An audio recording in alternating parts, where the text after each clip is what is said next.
esta también es interesante, la 38. Sí, sí lo veo. Dice, Angles demostraron que la lignina presente en la superficie de los pellets es la que le confiere el brillo y la resistencia al agua, ya que la lignina es de naturaleza hidrofóbica. Por supuesto, lo que hace la temperatura, la compresión y elevación de temperatura hasta pasar por encima de esa temperatura de fluidificación, es que la lignina se vuelve un fluido y se esparce por todos los intersticios del pellet, incluso hasta la superficie. Y al empaparlo bien completamente, cuando se enfría ya se endura y le da el brillo y resistencia al agua, porque la lignina es hidrofóbica, ¿no? Esa es la ventaja.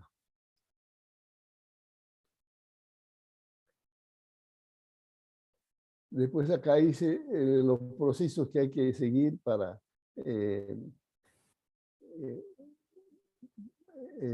producir los pellets. Primero es que hay que, si la materia proviene de madera astillada, no sería necesario descompresar, por supuesto. En líneas generales se hace un cribado para alimentar. Bueno, eso todo ya es algo sencillo. La parte crítica del proceso de pelletización es la densificación que tiene lugar en una prensa peletizada. ¿No? Acá también usted ya ha analizado todo esto, cómo es que la materia prima es aplastada por un rodillo para que se comprima a través de unos orificios que tienen una cierta longitud y se forman los pellets. Todo esto ya es algo conocido. Dice, dependiendo del tipo de peletizadora y la condición de operación, las temperaturas de los pellets salir de la matriz entre 80 y 130 grados. Tiene que estar superior a la temperatura de fluidización vítrea, porque de esa manera hacemos que la lignina se vuelva líquida y esparza por todas las partes y le dé la consistencia primero hidrofóbica y también compacta, ¿no?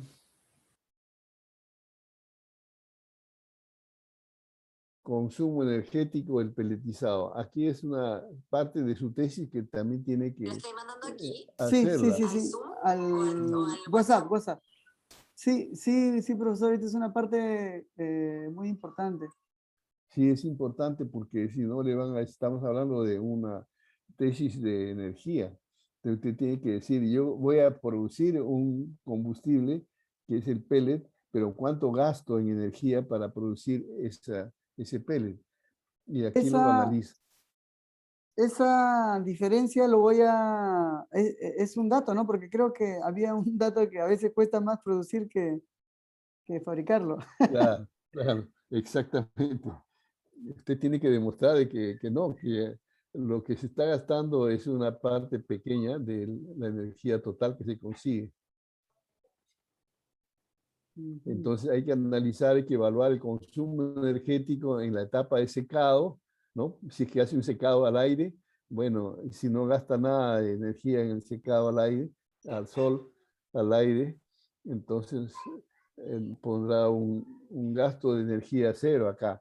En la molienda se gasta y en la desificación, que es la prensadora, también Ya se está, gasta. ya te lo envié. ¿Puedes compartir? A ver si lo puedes abrir. Ya está, a ver, míralo. Mientras busco lo otro que te dije de los artesanos. Ahorita te lo envío. A ver, termine de coordinar. Sí, estoy coordinando acá un envío. Ya está, pero ya terminé. Disculpe, profesor, que se me cruzó una cosa. Ya está. No, sí, profesor, era... Ya. No, haciendo un paréntesis, se enteró de que el primer ministro que lo están cuestionando por... Bueno, le decía que esta referencia 58 es importante, ¿no? Que la revise.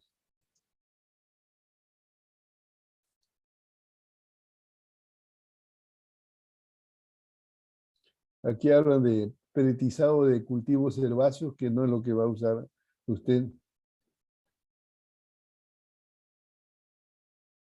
Paja de cebada, no,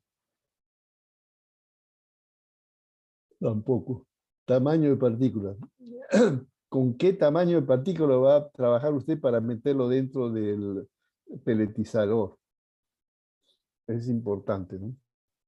Ah, ¿con qué tamaño de chips, de astillas? De astilla, claro, porque usted tiene que molerla a determinado tamaño. Sí, creo que eran Y- 5 milímetros. Ahí lo tengo en la primera prueba preliminar. ya.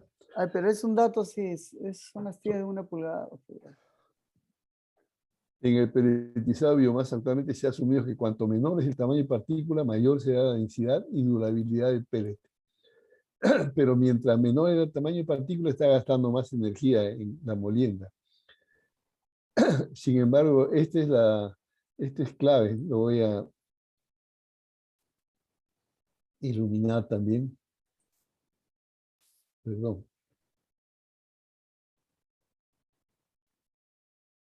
Vamos a bajar. Ya está.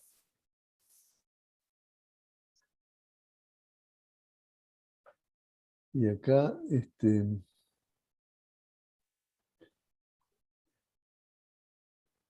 acá desarrolla la teoría, ¿no? Que mientras menor es el tamaño de partícula, mayor la densidad y la durabilidad. Las dos cosas nos convienen, que sea más denso y que dure más. Claro, son características de que la Ujú. norma exige para que tenga la categoría A1 que le denomina, ¿no? Ujú. Sin embargo, dice, además de la calidad del pellet, se ha de considerar los costos innecesarios asociados a una reducción de tamaño excesiva. Claro, sabemos esto de que mientras más pequeño mejor, pero no lo puede moler tanto porque va a gastar en reducir el tamaño, ¿no? Y acá dan Esa casos es específicos.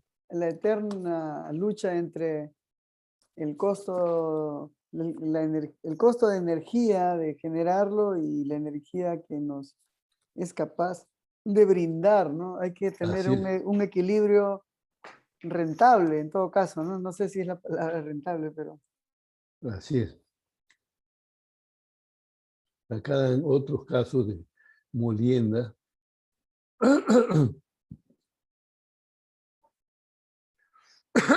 Estos señores, Olson, Mahon y Paine, coinciden en la importancia de evitar partículas grandes que favorezcan la tendencia de los pellets a fracturarse. Obvio, es casi cosas obvias, ¿no? Si usted le mete tamaños grandes, no bien molidos, el pellet que salga dentro va a tener trozos grandes que va a ser más fácil de fracturarse. Aquí hay una de Manny que la he iluminado, que dice, asegura que un rango amplio de tamaño de partícula es lo más adecuado. ¿Qué pasó acá?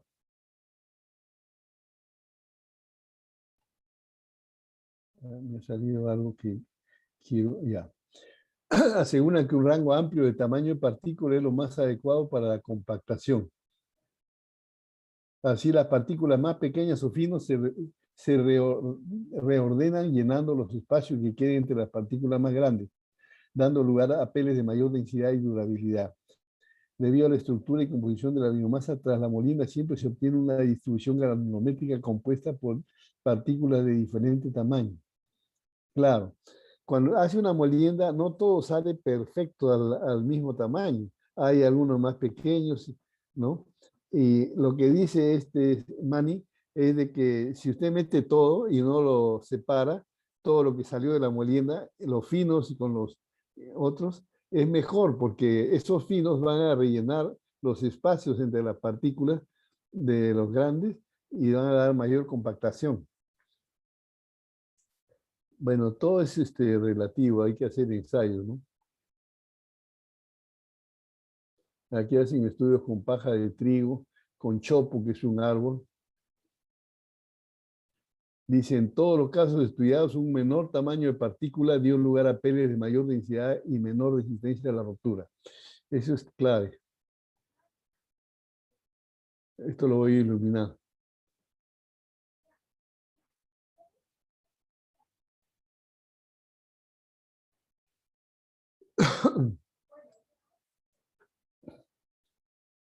Dice, existen estudios en que la biomasa molida se tamiza y se clasifica por tamaño antes de ser peletizada.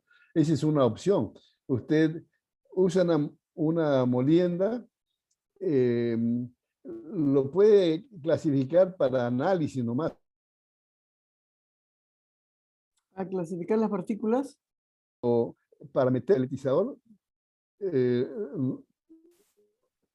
puede meterlo todo junto o separado, ¿no? Eso es lo que dice que hicieron en una prensa de laboratorio el efecto del tamaño de partícula, presión y humedad, tras haberlos clasificados en muestra con tamaño de partícula menor a 0,73, entre 0,63 a 1 y entre... Concluyeron que el efecto del tamaño de partícula sobre la calidad del pele era insignificante comparado con el de la presión y la humedad. Entonces no es necesario separarlo. Lo que salga de la molina, todo va dentro de la peletizadora. ¿Entiende?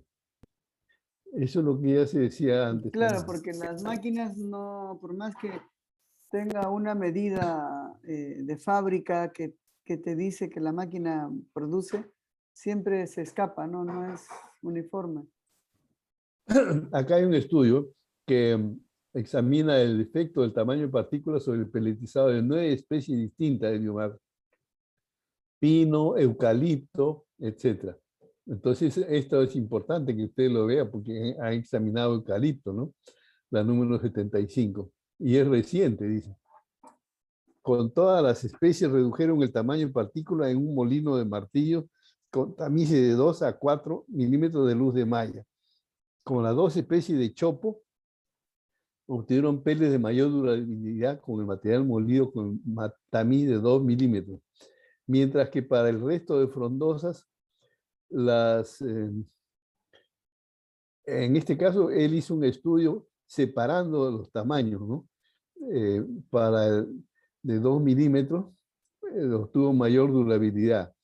Mientras que para el resto de frondosas, las durabilidades fueron muy altas en los dos casos y no observaron diferencias significativas. Sin embargo, para el pino, la mayor durabilidad se obtuvo con material molido a 2 milímetros. Bueno, son datos de experimentos que han hecho. La humedad. El agua, por un lado, actúa como plastificante y por otro, favorece los mecanismos de compactación de los aglomerantes naturales de la biomasa, ya que disminuye la temperatura a la que estos polímeros, la lignina, comienzan a fluidificar. Entonces, debe haber cierta humedad. Muy seco no conviene porque ya no hay plastificante y no se favorece todo esto. Además, dice la fuerza de Van der Waals, etc. Numerosos estudios afirman que al aumentar la humedad se mejora la durabilidad de los densificados hasta llegar a un óptimo, donde al añadir más agua, la durabilidad empeora. O sea que hay que jugar bien, aumentar la humedad, pero no demasiado. Y acá, felizmente que existen estos estudios, ¿no? Smith afirma que un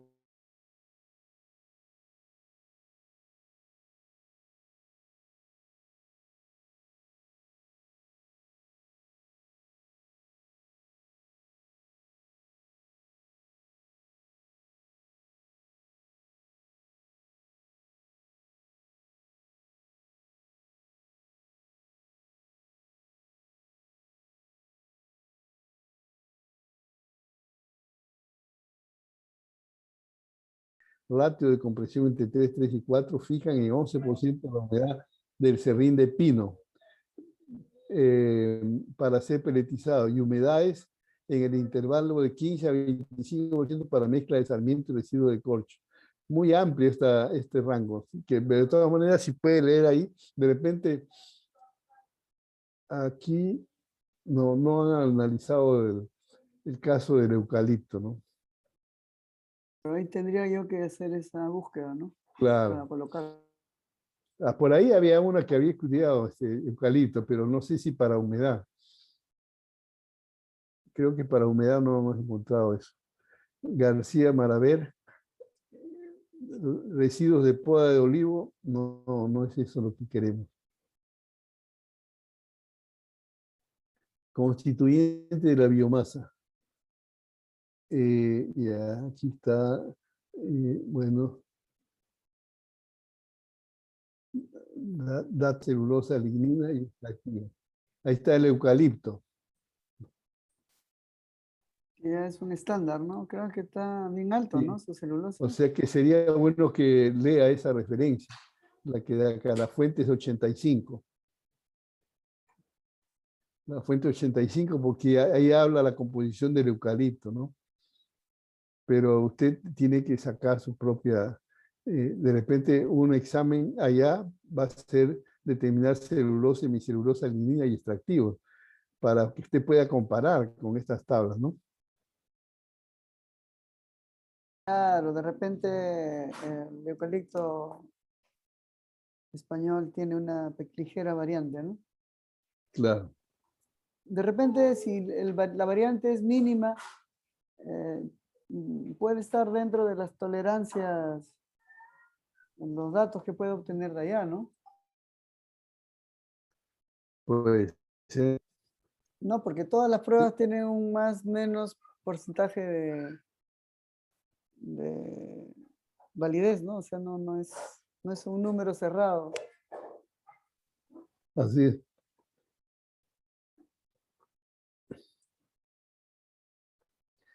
Aquí, las proteínas plastifican con la aplicación de calor y actúan como aglomerantes, aumentando la dureza de los pellets, etcétera, etcétera. Eso ya se sabe.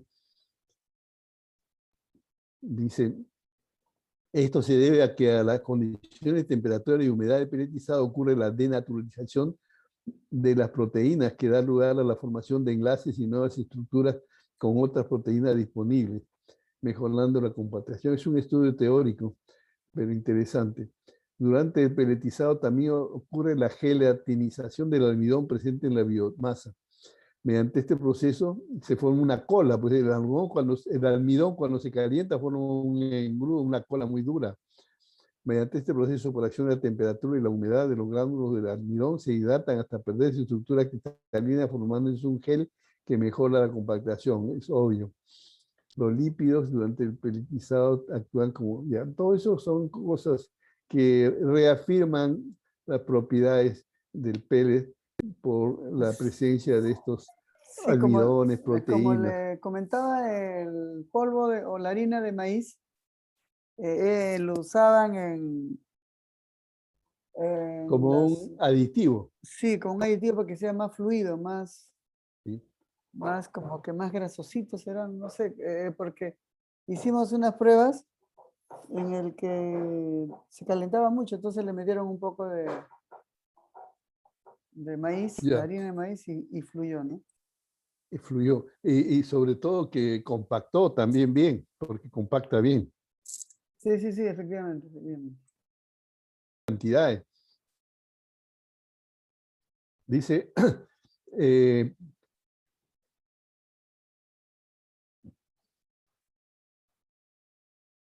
para el granulado de pienso animal son pajas de, pajas de cereales que se le da de comer a los animales, ¿no? Eh, si se quiere hacer peles de esta pienso animal, la adición de 1 o 2% de lignosulfonato mejora la durabilidad hasta valores 90 o 97%. Estos señores usaron bentonita, también como aditivo en el pelletizado de alimentos de animales. Pero ese es alimento de animales, no es lo que queremos nosotros para energía. Porque en alimento animal se fabrican los pellets. Pues usted ha visto la nicobita, esos Sí, sí, alimentos de animales. justo le iba a decir que esa era la tecnología que hay en Perú, de esas máquinas, ¿no? Claro, Que quería mandar a fabricar una de esas máquinas. ya, Van a ampliar presupuesto en el grupo proyecto de investigación, así que voy a postular a eso, a ver si me lo dan. ya. Acá dice que la adición del lignosulfonato mejora la calidad de los pellets y disminuye el gasto energético del proceso, porque ya no hay que meterle tanta presión y tanta temperatura, ¿no? Acá Mediavilla estudió el pelletizado de chopo con dos aditivos, lignosulfonato y almidón. El uso de estos aditivos mejora la estabilidad del proceso y reduce el consumo eléctrico. También mejora las propiedades físicas de los pellets, especialmente con el lignosulfonato. Tal vez esto se pueda conseguir en alguna fábrica de papel, pero no es un producto que se venda fácilmente, habría que averiguar. La que puede tener más cerca a Lima es la fábrica de papel que hay en Paramonga. Ya. Para la... Y no es un linosulfonato muy adecuado porque creo que ellos usan bagazo de caña en Paramonga para hacer papel, Sí, porque este efectivamente. linosulfonato se obtiene de las fábricas de papel. Es En material fin, de desecho, el ligno. el linosulfonato es como si fuera lo que llaman el licor negro. ¿Ha oído hablar del licor negro? No, no, Eh, no, nunca lo he escuchado, nunca lo he escuchado. ya, es que, mire, el proceso de fabricar papel consiste en hacer cocinar eh, no cocinar, sino eh, Como procesar las calentarlo. astillas de madera o fibras de bagazo, igual da, porque chancadas, molidas para que se deshagan las astillas en sus fibras más finas y se cocina eh, con presencia de hidróxido de sodio, sobre todo, y químicos fuertes, para que disuelva la lignina, porque la lignina no puede entrar al papel o de mínima cantidad de lignina. Lo que se quiere es separar la fibra de celulosa. La celulosa es la clave para hacer papel. Usted ha visto que la biomasa leñosa tiene celulosa, hemicelulosa y tiene lignina. Entonces, lo que queremos es celulosa, que es la fibra que forma el papel. Y tenemos que disolver la lignina y la hemicelulosa. Entonces ahí se le echan químicos fuertes. Después de cocinar todo eso, ya se retira la fibra de celulosa que ha quedado y eso es lo que se usa para el papel. ¿Y que queda al fondo? El licor negro. Entonces ese licor negro tiene lignosulfonato, porque como se echa ácido sulfúrico también, eh, forma sulfonatos de lignina, lignosulfonato. Están ahí en esa masa. Entonces, yo creo que eso, ese licor negro se podría utilizar en la fabricación de los peles, ¿no? Pero No se ha probado. habría que comprarlo, ¿no? Comprarlo, no sé qué harán ellos, no sé qué precio tendrá. Lo deben usar para otras cosas, ¿no? Pero es un residuo para ellos. Como un residuo que lo desecharán, algo harán, ¿no? Sí.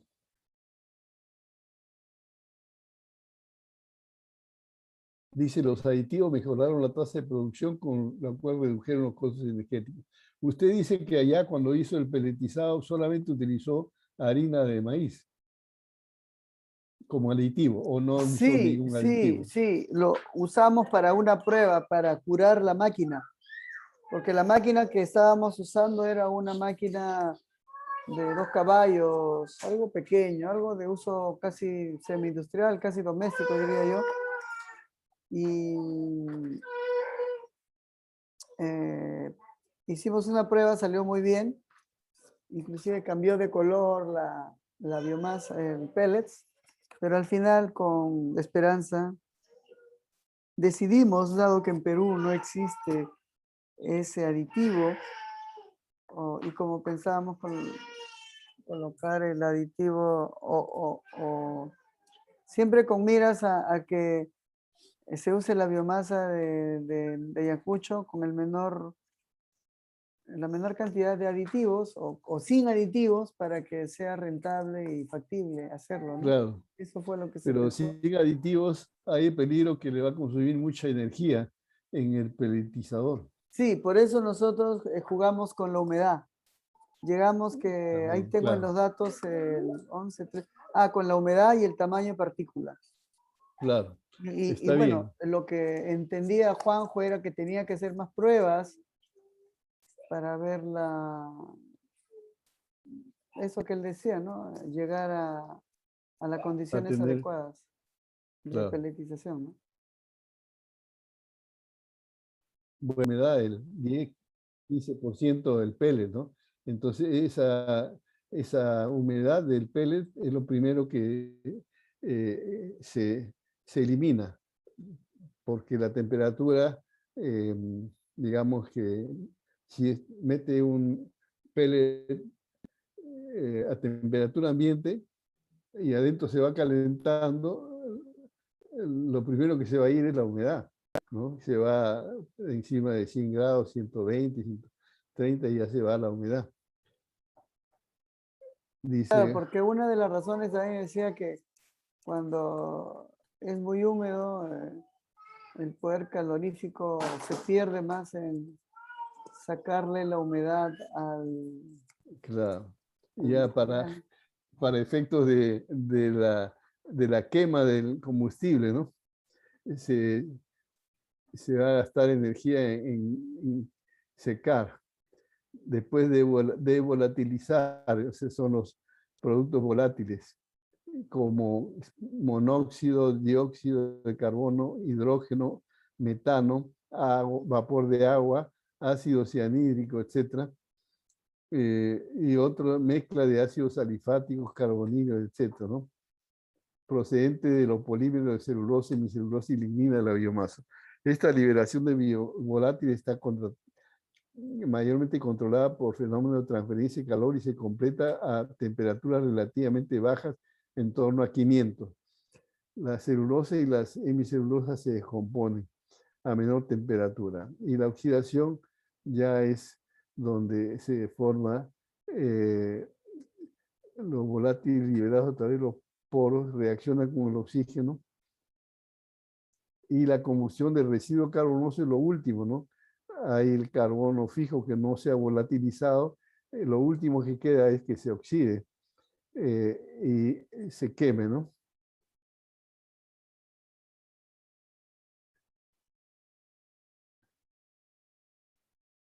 Aquí tenemos situación actual de las instalaciones térmicas de biomasa en diferentes lugares en España. Esto creo que no va a tener principal experimentación debería ser en el peletizado y la combustión un poco más difícil porque eh, creo que allá no sé si va a poder hacer muchas variaciones en combustión. Aquí la O instalación sea, de me centro estufa, en la peletización para concentrarme. tendría que hacerlo con estufa de biomasa. En Castilla-La Mancha, en el instituto tienen estufa de biomasa para experimentar. Deben tener, ¿no? Sí tienen, ellos tienen un caldero grande del tipo semi-industrial, como dicen, Y que no tienen estufas. estufa es la que me compré, ¿no? Esto es lo que tienen, ¿no? ¿Ven? Ah, ya es muy grande. Es grande, ¿no? Ujú. O sea, tengo esta otra foto.